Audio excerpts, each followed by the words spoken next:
Bismillahirrahmanirrahim. Assalamualaikum warahmatullahi wabarakatuh.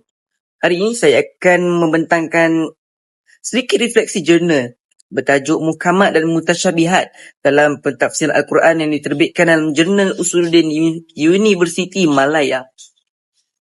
Jurnal ini membincangkan dua kategori utama ayat Al-Quran, iaitu muhkamat dan mutasyabihat.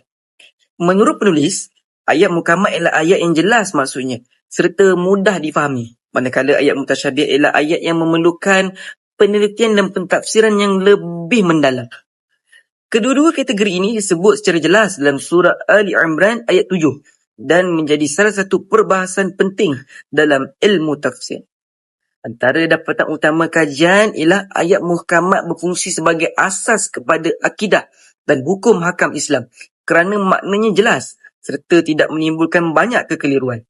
Sementara itu, ayat mutasyabihat pula berperanan menguji tahap keimanan manusia serta menggalakkan umat Islam mendalami ilmu agama.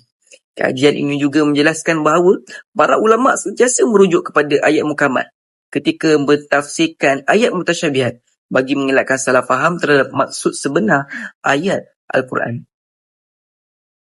Jadi, melalui pembacaan jurnal ini, kita memahami bahawa tidak semua ayat Al-Quran boleh difahami secara literal tanpa ilmu yang mencukupi.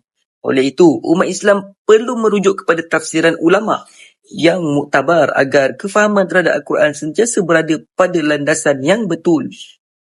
Jadi kesimpulannya, jurnal ini menunjukkan bahawa kewujudan ayat muhkamat dan mutasyabihat mempunyai hikmah yang besar dalam memperkukuhkan ilmu, keimanan dan penghayatan terhadap Al-Quran.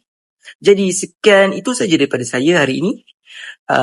Sekian, wabillahi taufiq wa hidayah. Assalamualaikum warahmatullahi wabarakatuh.